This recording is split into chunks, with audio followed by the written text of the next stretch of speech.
The sun was still high over Las Vegas, but the light felt wrong. Too bright, too sharp, like a spotlight shining on a stage where something terrible was about to happen. And then, it happened. A scream cut through the air. Not a human scream, but the tortured metallic shriek of a machine pushed beyond its breaking point. A silver infinity, a blur of steel and fury, tore down Cheyenne Avenue like a runaway monster. Witnesses would later say they didn't see a driver inside, only a shadow, hunched forward, frozen in a terrifying calm. Ahead of him, a long line of cars waited at the red light, oblivious, defenseless.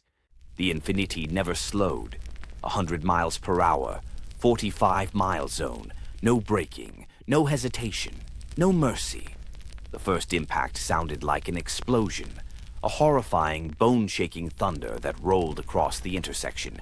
Cars folded, crumpled, spun, lifted off the ground like toys struck by an invisible giant. Fire erupted somewhere in the chaos, flames crawling out from beneath a crushed hood like living creatures hungry for air. People ran, some froze, some stood rooted in shock as the world around them turned into a scene from a nightmare.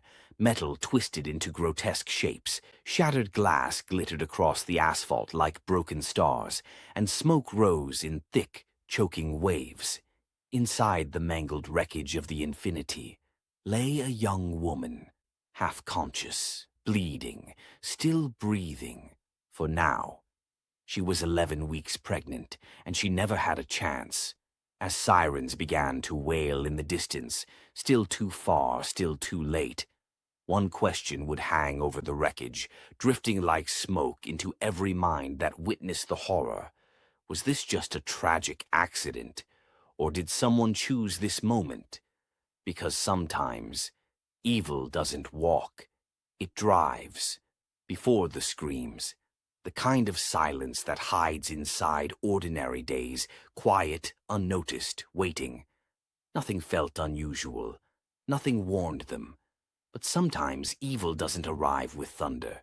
Sometimes it slips into the world quietly, sealed behind torn emotions, held inside a body that looks too familiar to be feared. A young couple sat in a silver Infinity, parked outside a small apartment complex not far from that doomed intersection. To the neighbors who passed by, they looked normal. A teenage boy slouched behind the wheel, a young woman in the passenger seat scrolling through her phone, her free hand resting lightly across her stomach. She was smiling. He wasn't. Somewhere along that afternoon, something shifted. Something small, barely noticeable. A spark in the quiet, a word spoken too sharply, a tone that cut deeper than expected, a tension that thickened the air inside that car like smoke. And as the sun moved slowly across the sky, casting a warm glow over the city, Las Vegas continued on, unaware that it was racing toward one of its darkest moments. In the distance, a faint rumble rolled across the asphalt, the sound of an engine revving just a little too hard. No one paid attention. Why would they? Cars speed every day in this city. But this wasn't just another car. And this wasn't just another driver. Because while the city breathed calmly through another ordinary afternoon, destiny, disaster, and death were quietly taking form in the shadows of a young man's thoughts. And soon, very soon, the silence would break. She was young, too young to carry the weight she was carrying, a life inside her, a new heartbeat forming quietly beneath her own. Friends described her as soft-spoken, gentle, the kind of person who smiled even when she didn't feel like it. She had dreams, simple ones, a small home, a peaceful life, a chance to start over. On that day, she wore comfortable clothes, tied her hair back loosely, and held her phone like it contained her entire world. Every so often, she placed her hand on her stomach, not dramatically, just naturally. A silent, instinctive protection. She didn't know that the child she was carrying would never meet the world. She didn't know that she wouldn't make it home. And the most haunting part? She trusted the boy sitting beside her, Jose Gutierrez, 19 years old, a teenager by age, but something else entirely behind the eyes. Those who knew him say he was quiet, sometimes too quiet. He had moods that were storms without warning, intensity that came and went like lightning across a dark sky. A lot of people live with darkness, but his felt different. It wasn't sadness, it wasn't stress. It was pressure. Pressure from life, pressure from choices, pressure from a future he wasn't ready for. And that afternoon, sitting inside that silver infinity, the pressure inside him began to twist into something unrecognizable, something sharp enough to cut through reason. People say love can bring out the best in us, but sometimes it awakens the worst. They had been together for months, long enough to form attachment, short enough for their youth to make every argument feel like the end of the world. Their relationship was messy, unstable, made of late-night calls, early morning tears, and promises that couldn't survive the daylight. Some days were beautiful, some days were explosive, most days were unpredictable. On this day, with tensions rising and emotions unstable, both of them sat in that car, one filled with worry for her unborn child, the other filled with something far darker. She saw the boy she loved. He saw a future he wasn't prepared to face. Two hearts, beating in the same small car, two lives tangled in a moment neither could escape. And the city around them, busy, loud, alive, had no idea how close it was to witnessing hell on asphalt. Because in a matter of minutes, their world, and everyone in the path of that speeding car, would be changed forever. In every nightmare that touches reality, the first warning is always the same, the feeling of being watched. After the blood-stained shed was found, police searched the woods, but no matter how far they went, one fear persisted. Someone knew they were coming. Small signs appeared first, a half-burned cigarette, footprints leading in but never out, a tin can swaying in still air. Then the sound, a slow, rhythmic tapping, drifting through the forest, always just out of reach. Some swore it was bone on wood. Officer Hale documented the growing unease.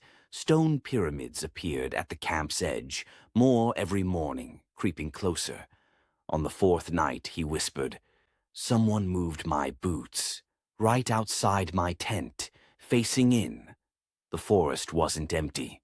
It was alive, watching, waiting. The hunter was now hunting them. It happened just after 3:10 a.m. Officer Hale, already exhausted from nights of broken sleep, was on watch duty. He sat by the dying fire, flipping through the pages of his notebook, when something caught his eye across the tree line. Two small, glowing orbs. At first he thought they were animal eyes reflecting the firelight, but then they blinked, slowly, intentionally. Human. He froze. The eyes didn't move, didn't hide. They simply stared at him, unblinking, unafraid, as if whoever they belonged to wanted him to know, "I see you. I've always seen you." When Hale reached for his flashlight, those eyes sank straight down. Not backward, but down, into the ground, swallowed by the darkness beneath the roots. No animal on Earth moves like that. And that was the moment Hale realized they weren't dealing with something wild. They were dealing with someone patient. Someone who had been living in that forest far longer than any of them understood. The next morning, the team found something new, something deliberate.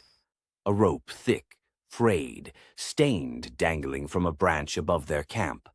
At the bottom of the rope hung an object wrapped in a piece of cloth. When they unwrapped it, silence fell across the camp. Inside was a human tooth, old, yellowed, cracked, smooth on one side, filed on the other.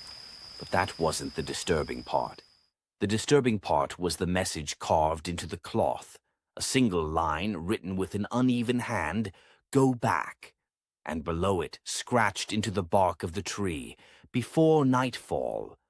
None of them said it aloud, but every officer felt the same thing inside their chest. This wasn't a warning. It was a countdown. Shortly before noon, Officer Ramirez radioed in. She'd found footprints on the riverbank, deep, heavy prints. Bare feet, no shoes, no socks. But the spacing, the length, the way the feet sank into the mud. Whoever made them was massive, at least 6 feet 4 inches, possibly heavier than any of the officers on the team. The prints led from the water straight into the forest. But here's the detail that froze her blood. Next to the large prints were smaller ones, tiny, barely the size of a child's, side by side, walking in perfect rhythm. 2 sets of prints, 2 different sizes, moving as one, and then, mid-trail, they simply stopped, not faded, not washed away. They ended abruptly in the middle of an untouched patch of earth, as if the owners had simply vanished into the air, or had been lifted, or dragged upward. Ramirez didn't sleep that night, neither did most of the team, because the forest was no longer haunting them. It was communicating, sending signs, sending messages, setting rules. And with every new discovery, one thing became more certain. The investigators had stepped into someone else's territory, someone who did not want them there, someone who had been watching them long before they arrived, and would still be watching long after they were gone. That afternoon started like any other in Las Vegas. The sun hung low, shadows stretching across streets and buildings, casting long fingers of light that reached into every corner. But inside the silver infinity, the atmosphere was different. The young woman's smile had faded. The boy's eyes were restless, flicking from the rearview mirror to the road and back again. The tension that had been simmering for weeks had condensed into this single moment, a fragile bubble ready to burst. A disagreement erupted, minor on the surface, but underlined by fear, frustration, and unspoken pressures. "Why are you always looking at me like that?" she asked. He didn't answer at first. His jaw tightened. His hands gripped the steering wheel harder than necessary. Then came the first snap, a verbal explosion that seemed to echo off the walls of the car. "You don't understand anything," he shouted. "Nothing." Words alone became weapons. Their anger collided and ricocheted, creating tension so thick you could almost taste it. The fight escalated faster than either of them expected. She tried to reason, to calm him, but every attempt seemed to ignite something deeper. The car, once a safe cocoon, became a cage, the metal walls amplifying every sound, every breath, every heartbeat. Then came the moment of decision, the point of no return. A glance at the accelerator, a grip on the wheel, a silent acknowledgement of what was about to happen. In his mind, control was slipping. In hers, fear was taking root. Outside the car, the world continued unaware. Children crossing streets, cars rolling slowly, pedestrians lost in their phones. No one could stop it. Every second stretched, every heartbeat thundered, pedestrians frozen in mid-step. Other drivers had no idea what was about to hit them. Inside the car, time slowed. Her hands gripped the dashboard. His knuckles whitened on the wheel. 2 lives intertwined, one carrying another life that would never arrive. And then, the world held its breath. The engine roared louder than ever. The road blurred, metal glinted under the dying sunlight, and the collision course became undeniable. The silver infinity hit the intersection like a force of nature. The first collision was a metallic scream, echoing through the city streets. Cars spun, glass shattered, and the world erupted into chaos. Witnesses would later describe the sound as unreal, as if the laws of physics themselves had bent and broken. Metal crumpled, tires screeched, and fire leapt into the air from engines ruptured under extreme force. Some people screamed, some froze, unable to look away, and some ran, instinct overtaking thought, heartbeats hammering in their ears. Inside the car, the young woman's body jolted forward, restrained only by the seatbelt that would later become both her protector and her tormentor. Blood surged from cuts she could not feel yet, her mind racing, screaming silently. The boy's eyes were wide, unblinking, a mixture of terror and disbelief as the car rolled, twisted, and came to a sudden, violent stop. Outside, the scene was apocalyptic.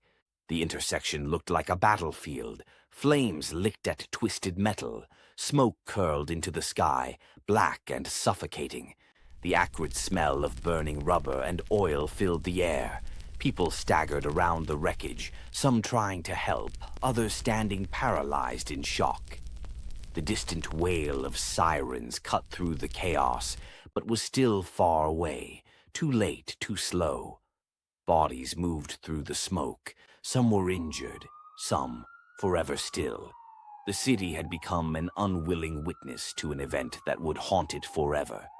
Amid the carnage, one figure was barely moving.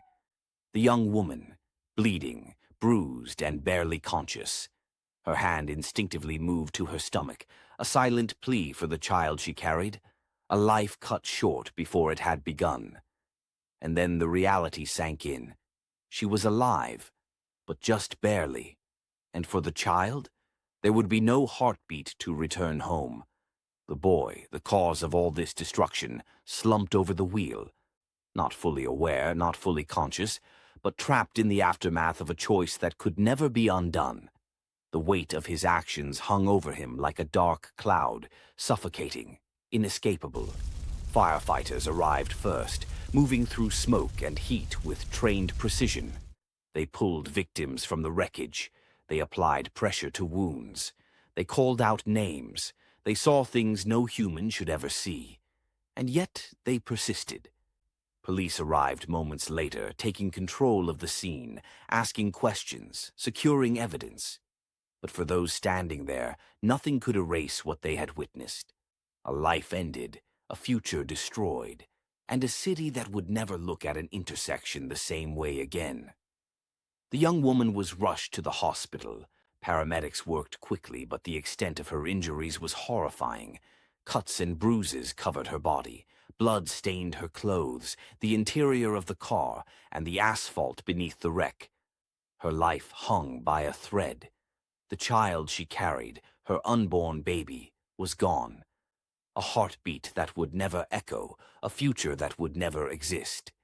Witnesses who survived the crash replayed the moments in their minds. Some remembered her scream.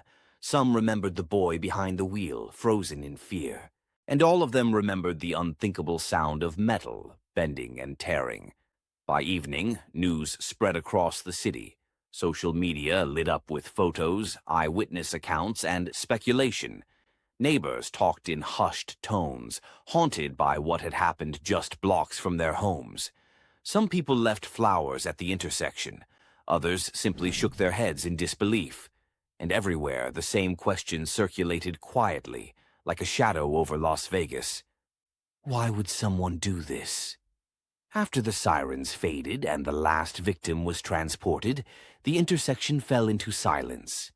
The aftermath is more than statistics or reports.